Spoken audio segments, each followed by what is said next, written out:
Hello दोस्तों, welcome back to commerce club. दोस्तों, आप लोग को सबसे पहले मैं सॉरी कहूंगा क्योंकि मैं रेगुलर आपके लिए वीडियोस नहीं अपलोड कर रहा था अपने चैनल पे किसी कारणवश से। इसके लिए मैं फिर से एक बार आपको सॉरी कहता हूं, लेकिन अब से आप लोगों के लिए यहाँ पे रेगुलर वीडियोस मैं अपलोड करते रहूंगा ताकि आप लोग का प्रिपरेशन जो है बेहतर तरीके से हो सके। तो दोस्तों, हम लोगों ने स्टार्ट किया था बिजनेस स्टडी का क्लास, जिसमें हमने चैप्टर नंबर 1 कवर कर लिया था। चैप्टर नंबर 2 स्टार्ट किए थे। चैप्टर नंबर 2 में हम लोगों ने टोटल 11 ऑब्जेक्टिव हम लोगों ने देख रखा था।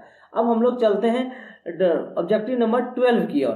तो ऑब्जेक्टिव नंबर 12 है कि the scientific management is dot dot dot of honours, यानी कि साइंटिफिक मैनेजमेंट ऑनर के लिए, बिजनेस के स्वामी के लिए क्या है, इन फेवर में है या फिर अगेंस्ट है या बोथ है या हेल्पफुल है। देखिए, इसमें आपको दो आंसर सही लग रहा होगा।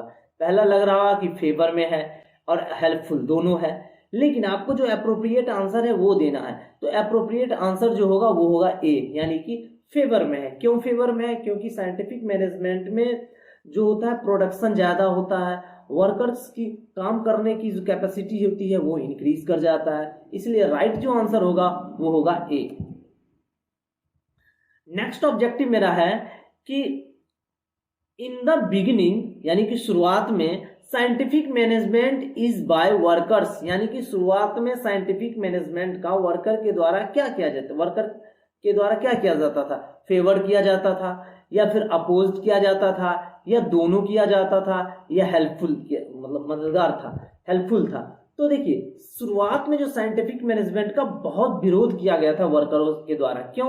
क्योंकि ट्रेडिशनल मैनेजमेंट में क्या था, वर्कर को थोड़ा सा काम करने में रिलीफ था, लेकिन साइंटिफिक मैनेजमेंट में आने के बाद बहुत सारे स्टडीज किए गए। उस स्टडीज में क्या हुआ कि वर्कर्स का जो है वर्किंग कैपेसिटी जो है इंक्रीज कर गया था। तो इसलिए जो है ना, वर्कर्स जो था थोड़ा सा अपोज था। दूसरी बात की, इसमें थोड़ा सा साइंटिफिक चीजें डाली गई थी जो वर्कर्स के समझ से परे था, इसलिए वो अपोज थे, यानी कि उसे विरोध कर रहा था।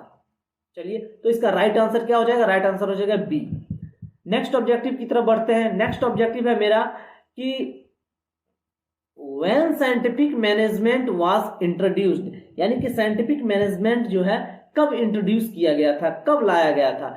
ऑब्जेक्टिव है ए 1930 या बी 1832 या सी 1903 या डी 1920। तो इसका राइट आंसर आपको पता होना चाहिए, और आपको पता भी होगा कि 1913 में साइंटिफिक मैनेजमेंट इंट्रोड्यूस किया गया था, यानी कि 1913 में साइंटिफिक मैनेजमेंट इंट्रोड्यूस किया गया था।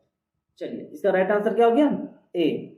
नेक्स्ट ऑब्जेक्टिव जो है वो है कि साइंटिफिक मैनेजमेंट वर्कर गेट्स, यानी कि by scientific management worker gets, यानी कि साइंटिफिक मैनेजमेंट पे वर्कर को प्राप्त होता है, क्या प्राप्त होता है? एडवांटेज प्राप्त होता है या डिसएडवांटेज प्राप्त होता है या नन होता है या डी बोथ ए भी होता है। तो देखिए, किसी भी चीज में आपको जो साइंटिफिक मैनेजमेंट है उसमें क्या हुआ है कि वर्कर्स को एडवांटेज मिला है। क्यों? क्योंकि वर्कर्स को उसमें रेम्युनरेशन भी ज्यादा मिला है और वर्किंग आवर्स जो है, उसका काम करने का जो आवर है वो कम हुआ है। हालांकि बिगिनिंग में इसका विरोध किया गया था, लेकिन बाद में जब वर्कर्स को इससे बेनिफिट होने लगा तो इसका उसे एडवांटेज मिला। तो इसका राइट आंसर क्या हो जाएगा? राइट आंसर हो जाएगा ए। नेक्स्ट ऑब्जेक्टिव मेरा है कि wages given to workers in traditional management was, यानी कि जो हमारे दो तरह के मैनेजमेंट थे, एक ट्रेडिशनल और एक scientific management.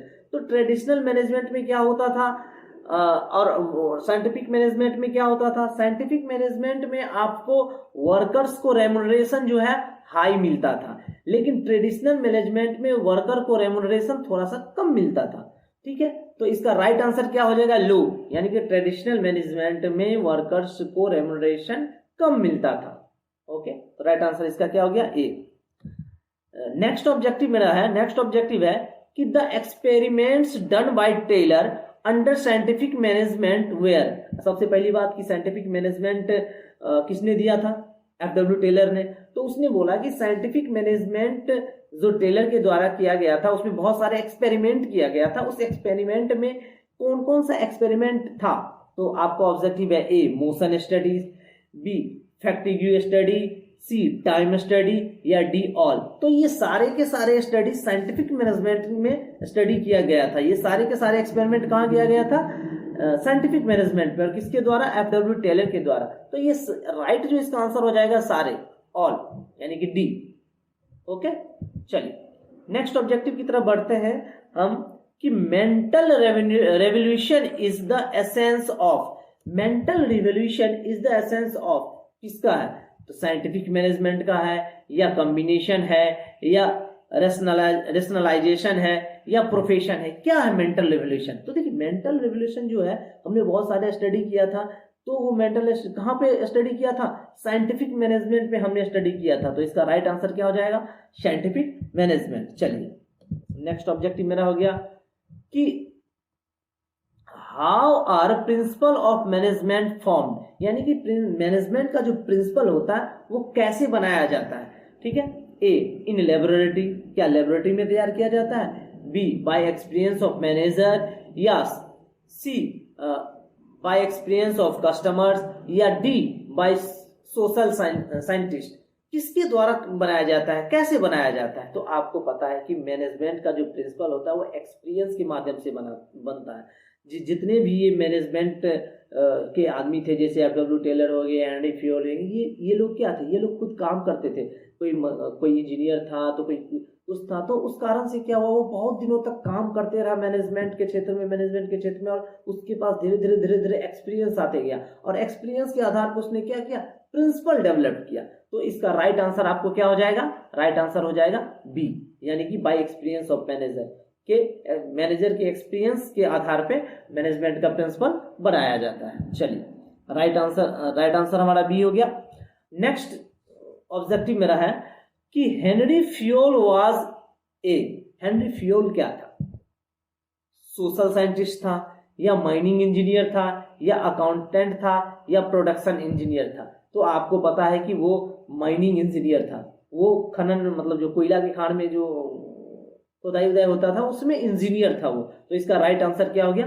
B is the right answer.